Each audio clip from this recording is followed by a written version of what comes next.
Well, we're going to begin with President Donald Trump right now on his way to Southern California as he visits disaster-torn regions of this country. The president is expected to tour areas impacted by those deadly, destructive wildfires that ravaged parts of Los Angeles earlier today.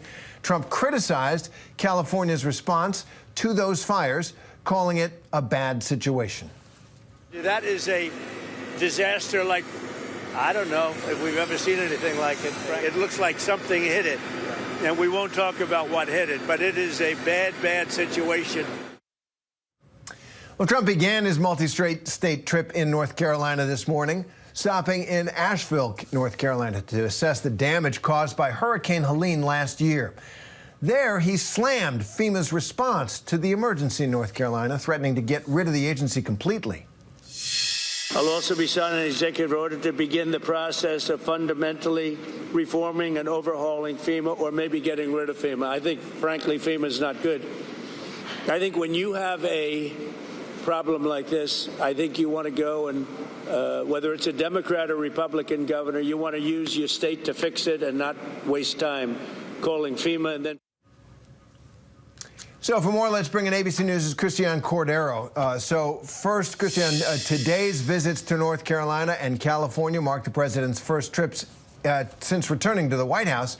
And he's doing what presidents do. He's going out to the disaster zones. But he also slammed FEMA and the Biden administration for its disaster response.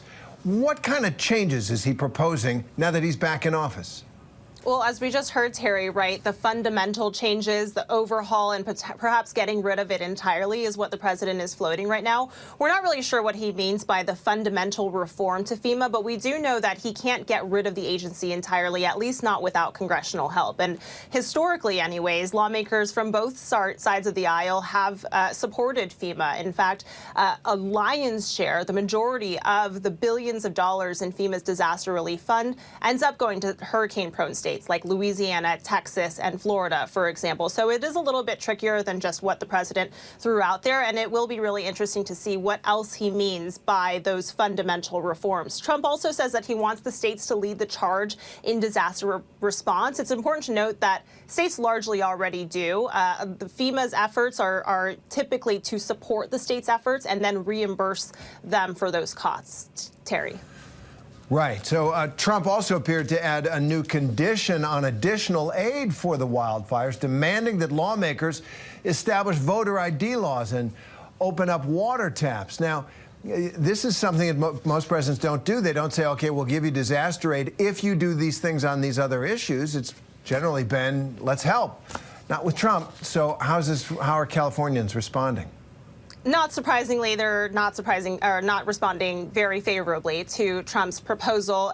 They're taking it as a threat. And California Governor Gavin Newsom, of course a Democrat, says that it's wrong to put conditions on federal aid. I want to focus a little bit on the state's water supply, though, because it's a little bit of context, right? California is somewhat unique in that most of the water comes from Northern California. So cities in the south, like Los Angeles, have to draw in from other sources. Trump has falsely claimed that the hydrants ran dry in the Pacific Palisades. We remember that happening, right? Because he says, which is false, that water conservation efforts in California had diverted water elsewhere into the ocean. And the California, the hydrants specifically in the Pacific Palisades, they ran dry because they were overstressed. There was, you'll remember, this extreme wind that prevented the firefight from happening in the air. And so all of the sources to pull from where those hydrants themselves, and that overwhelmed the system. But it is worth noting that that was a problem, and it's something that's under investigation whether the city handled that appropriately, Terry.